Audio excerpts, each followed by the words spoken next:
Hello दोस्तों, कैसे हैं आप लोग। उम्मीद है आप सभी लोग बहुत अच्छे होंगे। हमारे यूट्यूब चैनल में आपका स्वागत है। भगवान गणेश की कृपा आप सभी लोगों पे सदा बनी रहे, आप लोग हमेशा खुश रहें। चलिए शुरू करते हैं सकट चौथ व्रत कथा। हिंदू धर्म में सकट चौथ व्रत का सकट चौथ और तिलकुटा पर्व के नाम से भी जाना जाता है। सकट चौथ के दिन गौरी पुत्र गणेश जी की पूजा करना फलदायी माना जाता है। इस दिन माताएं अपनी संतान की सुखी स्वास्थ्य और दीर्घायु की कामना के लिए निर्जला व्रत करके भगवान श्री गणेश की पूजा अर्चना करती हैं। सकट चौथ के दिन विघ्नहर्ता भगवान गणेश जी की पूजा अर्चना करने से निसंतान को संतान की प्राप्ति होती है और संतान संबंधी सभी समस्याओं का निवारण होता है। इस बार सकट चौथ का पावन पर्व 29 जनवरी 2024 सोमवार को मनाया जाएगा। शास्त्रों के अनुसार इस दिन शाम को सकट चौथ की कथा सुनने के बाद चंद्रदेव को अर्घ्य देने से संतान के जीवन में आने वाली सभी विघ्न बाधाओं का अंत हो जाता है। सकट माता की कहानी। किसी नगर में एक कुमार रहता था। एक बार जब उसने बर्तन बनाकर आवा लगाया तो आवा नहीं पका। कुमार बहुत परेशान हो गया। परेशान होकर वह राजा के पास गया और बोला कि महाराज, न जाने क्या कारण है कि आवा पक ही नहीं रहा है। राजा ने राज पंडित को बुलाकर कारण पूछा।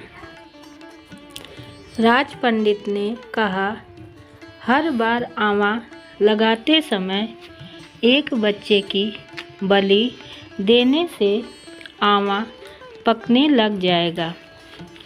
राजा ने आदेश दे दिया। बलि देना शुरू हुआ। जिस परिवार की बारी होती वह अपने बच्चे में से एक बच्चा बलि के लिए भेज देता था। इस तरह कुछ दिनों बाद एक बुढ़िया के लड़के की बारी आई। बुढ़िया का एक ही बेटा था तथा उसके जीवन का सहारा था, पर राजा की आज्ञा को कोई टाल भी नहीं सकता था। बुढ़िया सोचने लगी, मेरा एक ही बेटा है, वह भी सकट चौथ के दिन मुझसे जुदा हो जाएगा।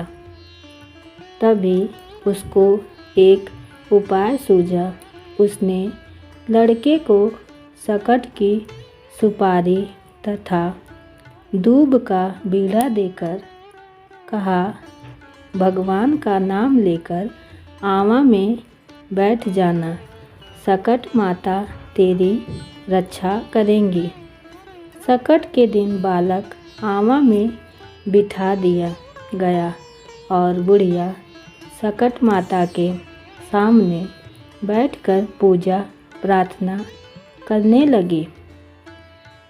पहले तो आवा पकने में कई दिन लग जाते थे, पर इस बार सकट माता की कृपा से एक ही रात में आवा पक गया। सवेरे कुम्हार ने देखा तो हैरान रह गया। आवा पक गया था और बुढ़िया का बेटा जीवित व सुरक्षित था। सकट माता की कृपा से नगर के अन्य बालक भी जी उठे। यह देख नगरवासियों ने माता सकट की महिमा स्वीकार कर ली। तब से आज तक सकट माता की पूजा और व्रत का विधान चला आ रहा है। इस व्रत के करने से भगवान गणेश बहुत प्रसन्न होते हैं। सकट चौथ व्रत विधि है। कैसे किया जाता है? सुबह स्नान के बाद स्वच्छ कपड़े पहने गणेश जी की प्रतिमा एक चौकी पर स्थापित कर दें। चौकी पर लाल या पीला कपड़ा बिछा दें। गणेश जी की प्रतिमा पर गंगा जल छिड़क कर उनकी पूजा शुरू करें। गणेश जी को रोली और फूल चढ़ाएं। फिर पान, सुपारी और लड्डू का भोग लगाएं। इसके बाद देसी घी का दीप जलाकर उनकी पूजा करें। फिर गणेश जी की आरती करें।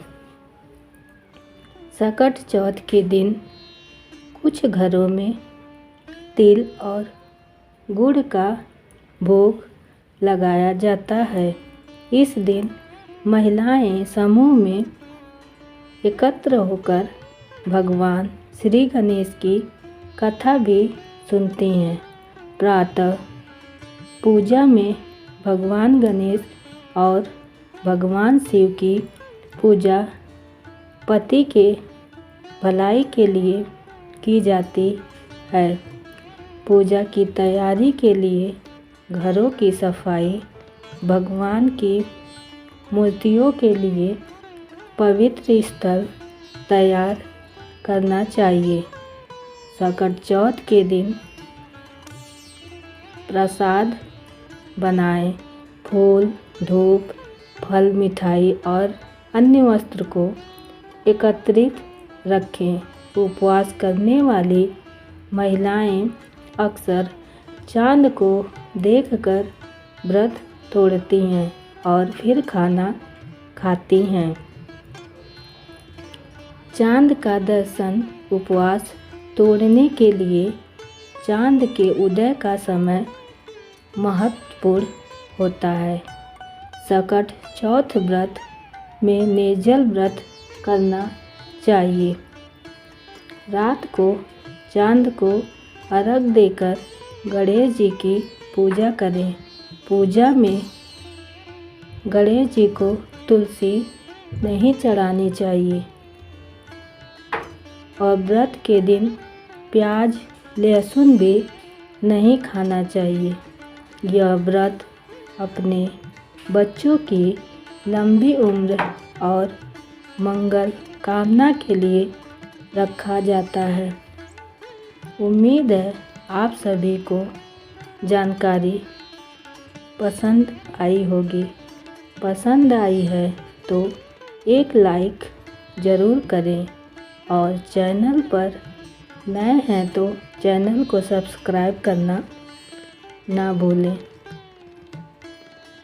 ज़रूर करें।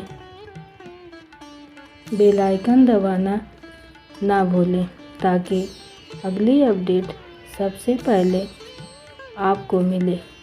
धन्यवाद।